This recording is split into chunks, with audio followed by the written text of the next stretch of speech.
श्रीराम जय राम जय जय राम। प्रपंचातले विषय सुख हे खरे सुख नाही। मनुष्य जगात कितीही मोठा असला तरी त्याच्या प्रपंचात काहीतरी न्यून असतेच। न्यूनता नाही असा प्रपंचच नाही। एखादा प्रापंचिक माझा प्रपंच पूर्ण आहे म्हणून सांगणारा भेटेल, परंतु चालले आहे तसेच चालावे यात कमी तर नाही ना कधी पडणार, अशी त्याला काळजी असतेच। म्हणजे त्याला खरे सुख असे नसतेच। एखादा अत्यंत विषयी त्याला कदाचित काळजी नसेल। दारूच्या धुंदीत असणाऱ्याला राजाचीही पर्वा नसते, वस्त्राचीही शुद्ध नसते आणि तो आपल्याच धुंदीत आनंदात असतो। पण हे सर्व त्याची धुंदी उतरली नाही तोपर्यंतच। विषयातले सुख परावलंबी, विषयावर अवलंबून असते।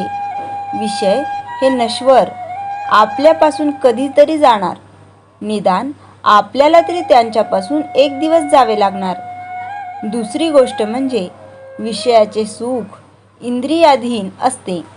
इंद्रिये विकल झाली म्हणजे सुख कसे मिळणार? उद्या आपण मरणार हे समजले की कोणते विषय आपल्याला सुख देतील? सारांश, विषयात सुख नाही। जे होतेच वाटते ते आपल्यातच असते आणि ते विषयापासून मिळते अशी आपली फसवणूक मात्र होते। तर मग सुखात कशात आहे? पुष्कळ वस्तू पुष्कळ मिळाल्या आहेत तर पुष्कळ सुख मिळेल हा भ्रम आहे। खरे किंवा पुष्कळ सुख म्हणजे कायमचे सनातन सुख होय। ते सनातन वस्तूपाशीच म्हणजे भगवंतापाशीच असते।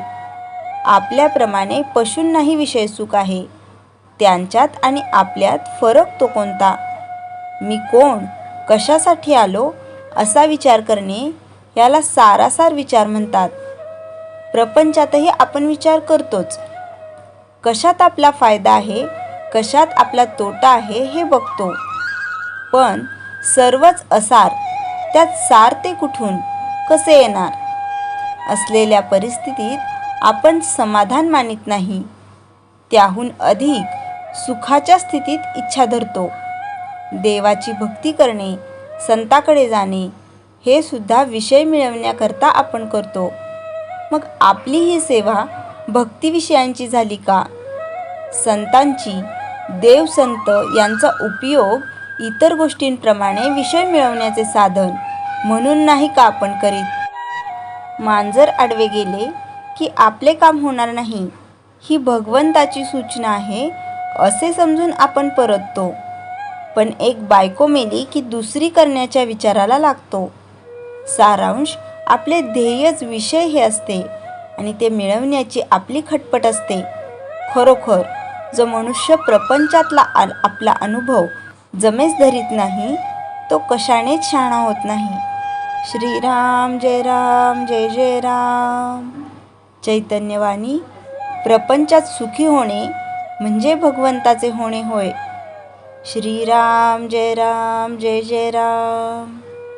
जयाच्या जनी जन्मनामार्थ झाला, जयाने सदा वासनामार्थ केला।